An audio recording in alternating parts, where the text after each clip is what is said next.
WWE ECW is such a mixed bag of shenanigans. On one hand, towards the end of its run, it was kind of like a dying cat. Every now and again, you saw sprinkles of what it used to be, but really everybody is praying to just put this out of its misery. We previously looked back at the original ECW's worst episode, but now it's time to revisit one of WWE ECW's worst ever. And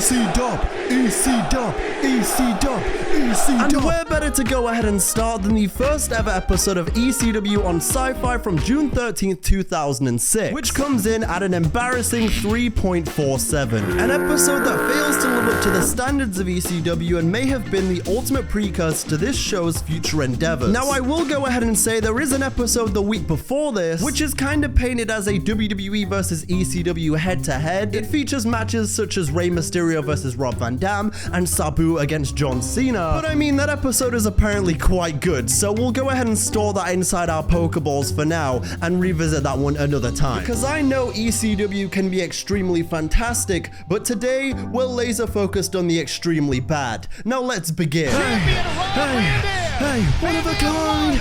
DJ. You all saw it the other night at One Night Stand. I defeated John Cena. The show goes ahead and opens up with Rob Van Dam, the new WWE champion, and Paul Heyman, who basically says, "Congratulations, RVD, here's a new ECW World Heavyweight Championship." Yeah? I'm Van Dam. I hereby present you with the new ECW World Heavyweight Championship. Oh, look at that title right there. I have mixed opinions on this. Sometimes I look at that title and I'm like, oh, that's pretty fine. Then sometimes I'm like, who designed that? I don't know. And I mean, this segment was pretty chill until kind of towards the end where it was a little bit awkward. It's almost as if their brains were lagging. They forgot what the hell was going on. Honestly, I can't think of a greater honor for my career than this right here. Obviously, I accept this and cherish it. I want to keep this one too. And they floated with the goal. Look, I can pull it off.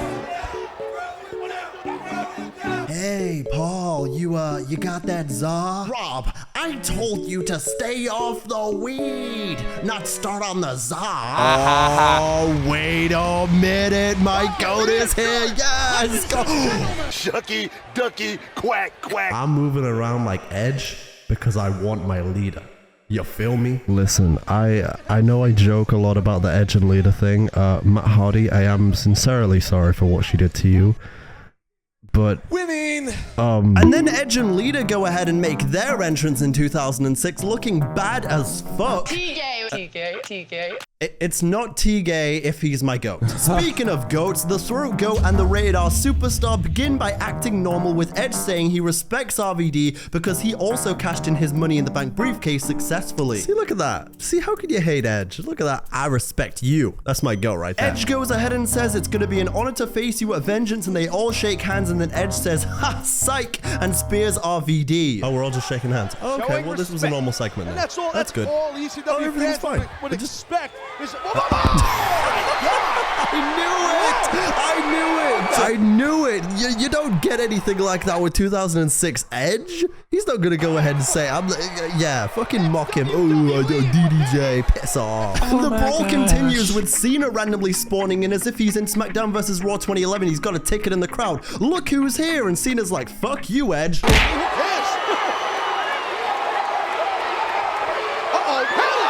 All three of them end up brawling, and Paul Heyman catches a wicked stray because, again, Cena, wildin'. He just says, oh, Paul Heyman, not a fan of ECW. Fuck you. Man, as much as I love Edge, I gotta love John Cena. Prime 2006 John Cena. This wasn't even really his prime. I mean, his prime has been like the whole fucking career, really. And from behind. Oh my god, straight nut tapped him. Yeah, get back over the barricade, that's fine. No, that's completely legal. I didn't even see it. I'm the referee, didn't even see it. Okay, keep going. There's a segment where Paul Heyman is really galvanizing the ECW troops because they're all like, we're gonna go to Raw on Monday and kick their asses. And it's a segment which, admittedly, at first it did kind of confuse me, but I got into the spirit eventually. And I'm not going alone. I bringing with me ECW!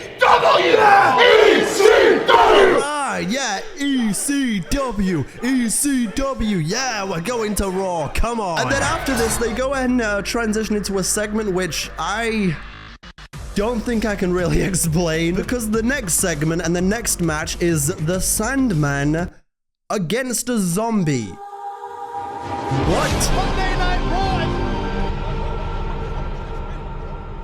Yo, this guy's 2 perks off the Tsar right now. What the hell? He's had one too many slurp juices. This guy was drinking an out-of-date Prime bottle. This dude might be the greatest gooner of all time. Look at him. He's in a goon trance right now. Wow. Look at this guy. He just saw Samantha Irvin post that picture on Twitter. He can't handle himself. He's like...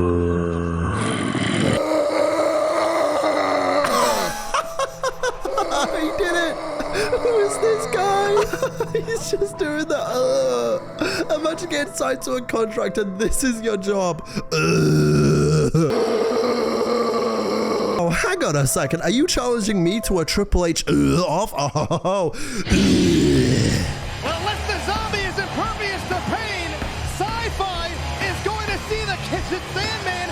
Oh, you're lucky that the Sandman showed up because I was winning that off you, son of a... I ain't gonna lie, right? The Sandman against the zombie sounds like a Marvel What If episode. Like, I feel like this is what's gonna happen. Sandman absolutely dominates this walker and sends his undead ass packing. And to be honest, the way Sandman opened up the match with a fucking kendo stick shot to the head, I knew it was gonna be a long day, bruv. A long day for my guy.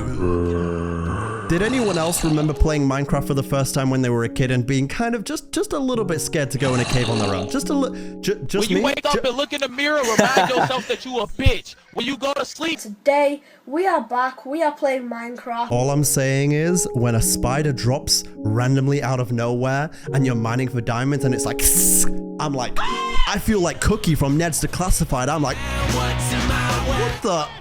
That's it? He just beat the fuck out of him with the kendo stick and then Russian leg sweeped him with the stick and then, oh, that's it. Okay, wow. I'm telling you, if this zombie was the kind of zombies that Rick and Glenn were encountering in episode 1 of The Walking Dead, then The Walking Dead would have only needed 1 season. And let me go ahead and put you guys onto one of the hardest Korean movies of all time. If you don't love Korean cinema, you're about to. Train to Busan is one of the best zombie movies I've ever seen in my life. Basically, there's a train, there's these zombies that are on crack. Who was on crack? I kid you not. If this was the kind of zombies they had in WWE ECW, the entire promotion is getting turned. It's done. If those kind of zombies from Train to Busan were in The Walking Dead, they're all done. It's done. You're done. Alexandria? Dead. Oh, no, wait, hang on, I'm wrong. The zombie's still alive. Hang on, the zombie is still alive. You gotta destroy the brain, Sandman. Look at this maniacal bastard. Yeah. Beer.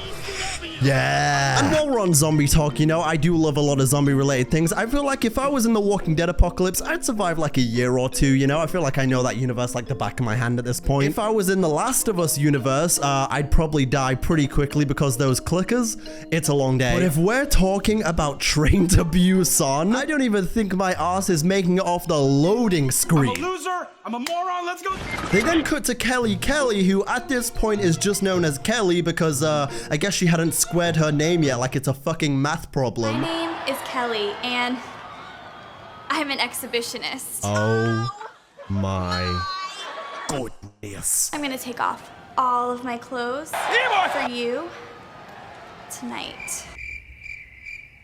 We love puppies. No, I know I go ahead. I make a lot of horny jokes in videos. It's all fun and games. We're all having a good time here. But this segment right here with Kelly, I don't even think I can really make jokes about it. Like, she's obviously bad as fuck. She has been for a long time. But this segment... No, it's genuinely as if Kelly is being held hostage in a storage closet somewhere and someone off camera is trying to like forcing her to do all these weird things. The fuck was that? I don't know if I could joke about this one. She genuinely looked quite uncomfortable. That was like a hostage situation right there. Like she was like, I'm gonna take her. She was looking to the left like, All my clothes. That was horrible. Kelly, blink twice if you need my help. Which, I mean, on top of all the nonsense and short matches and inconsistent storytelling, just makes the vibe uncomfortable in this episode so bad. Like, the whole time she's there trying to be sexy and everything, she's like, I really like that I have the full green screen now so you can see me doing these things. I feel like this is an episode of iCarly. Random dancing. But no, don't get me wrong, Kelly, absolute smoke show, but at the same time, this segment feels as if there's someone off at the side of the camera being like, if you don't do this, then I'm gonna feed you to the zombie. You're doing a great job, though. You're bad as hell. Blonde women, Then they cut to an ECW One Night Stand highlight featuring Taz against Jerry Lawler. But listen, okay, I just want to go ahead and say that I am happy to come on here and do a PSA saying I finally beat the bisexual alligator. Okay, there's no need for that. He just slapped the taste out of Joey Styles' mouth. He saw the other worst ECW episode. He said that performance was abysmal. Bang! Oh my god, look at Taz right there. Oh, I fucking love Taz. I think I've spoke about him before, but Taz, he might be one of my favorites ever. I don't know where he ranks. Like, he's not top 20, but man, one of my favorite commentators, one of my favorite people, like, just personality-wise. I just love Taz. He's so entertaining. Yeah, powerbomb this man. You know what? Fuck a powerbomb. Pile drive him. Teach him a damn lesson. Oh my god, he's actually gonna do it. Oh, I was gonna say. Now, I don't think that... Sorry. Now, I don't think that I've seen a hater in my career quite as generational as Jerry the King Lawler. This dude hated ECW as if his rent depended on it, okay? This guy was generationally saying, fuck ECW. And honestly, I gotta respect it.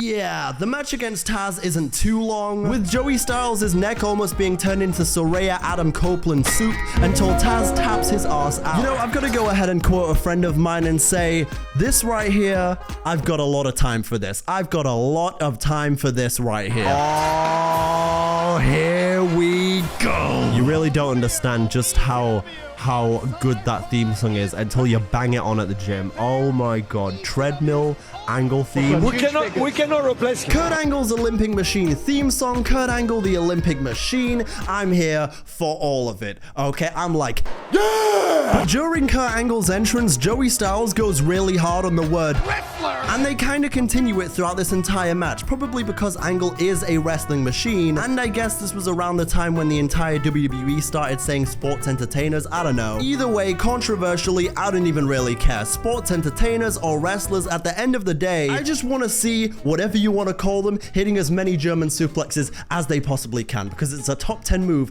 in the history of whatever you want to call it, okay?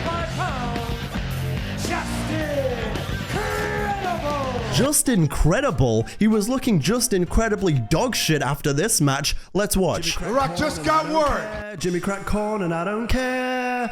I am Olympic bald. Oh! This guy's moving as if he's playing WWE 2K. Oh, it took my breath away.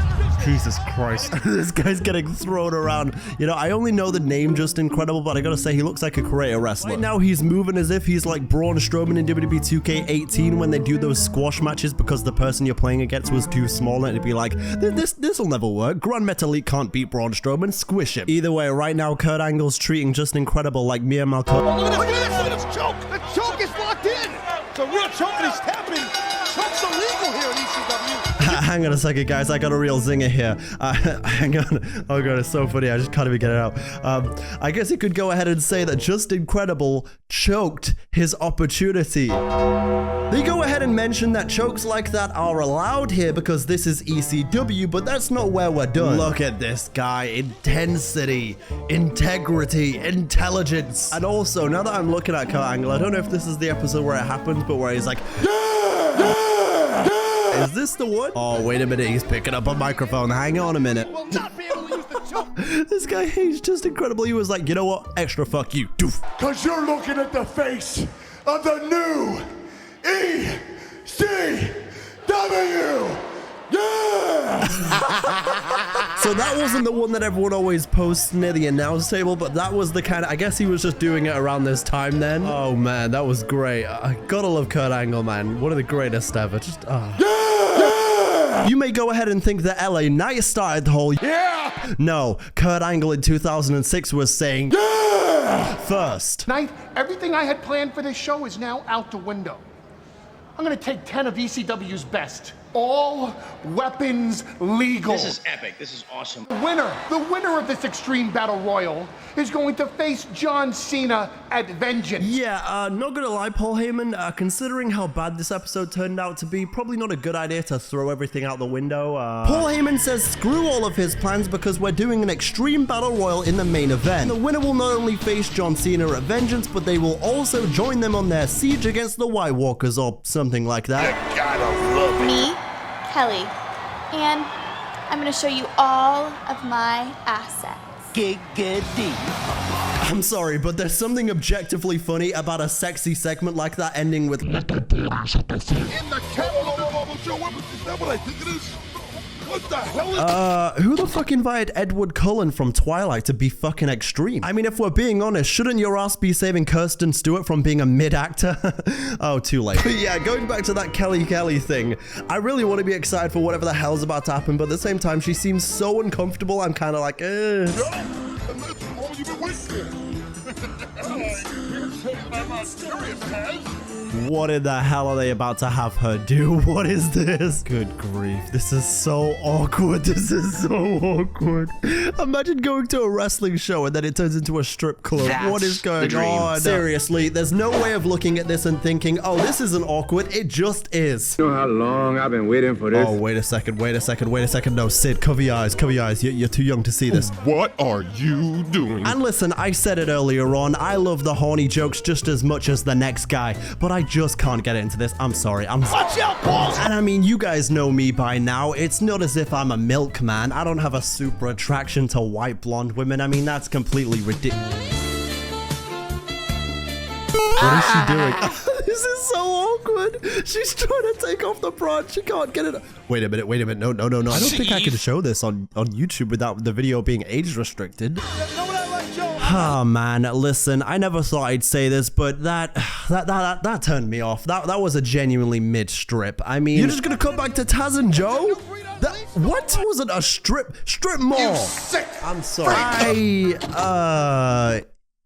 And this brings up a larger issue I have with society. Don't get me wrong, okay? I understand that porn wasn't as readily available back in the 80s and 90s and everything, but at the same time, what's the deal with that era and people being like, oh, hey bro, I just got Kelly Kabang 3 on DVD, you should come over to my place and watch it. And I have spoken about this before, but you people who were doing like, you know, motives and shit, you were doing like hangouts where you were like watching porn together, you people should be arrested. Like, I guarantee right now, if I go ahead and type in Kelly NSFW, I'd get better content than whatever the fuck this WWE ECW I put. Hang on a second, I'll be right back. I don't know. It doesn't matter. That was amazing. I'm numb from all the blood rushing to my head. What? Who? I love it. Taz is like, hey, it doesn't matter. That was amazing. Taz, you know you're full of shit. I gotta go ahead and say, Joey Styles saying he's numb from all the blood rushing to his head. You think that's funny, Joey? Huh? You think that's not how some strokes are caused? Joey Styles, you son of a bitch. Let's go ahead and take stroke out of it. Bam, non-factor. The fact is, Joey Styles, you have the privilege of commentating alongside Taz every week, and I want it. Hallelujah, there is a God. Creator of violence, Tommy Dreamer. You know what's really crazy? I don't even really associate Tommy Dreamer with any kind of wrestling moment in particular. I mainly associate him with being SVR 2010 menu music. Like, that's what I hear and see when I think of Tommy Dreamer. Who cares? Welcome, and there is the snowman, Al Snow with... What? Al Snow is here? Al Snow's still wrestling at this point in time? Stevie Richards? What is this roster? I didn't even really know what to say. Wait a second, who the hell is that? This is the FBI? Wait a minute, I've only seen the loser version of the FBI. This right here, this is looking like the family at NXT. This is looking like the Don. There's Adriano Rizzo. There's fucking Two Stacks Channing in the back. And then in the back over there, that's Big Cass. You know, Big Cass was Italian that one time, so...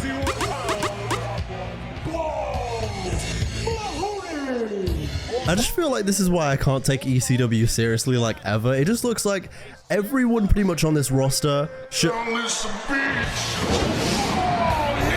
Well, hang on a minute. You know, whenever I see Big Show back in this era, I think of two things. First of all, how is this the same guy that ended up getting a Netflix sitcom? Second of all, why is it that randomly later in his career, his right hand just became a tactical nuke? Like, throughout most of Big Show's career, his right hand was just a normal punch, and then randomly somewhere in 2010, it was just like, oh no, this is a weapon of mass destruction now. It's been pack-a-punch. Now, this is a serious grapsman. Throw all these extreme wrestlers, fuck you guys. Throw them out the ring. Come on, baby. Yeah, Big Show, throw him out. This guy with his weird little attire and his little Tony Hawk looking ass, get him out of here. New extremely aggressive, extremely angry Big Show. What did you just say? The new oppressive, extremely angry Big Show? Who cares? What? Some right hands on the Big Show. Uh-oh. Balls.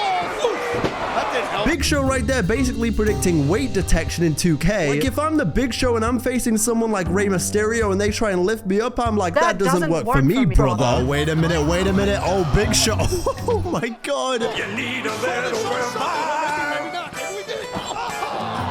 This match is such a mess. This is so terrible, but I can't look away.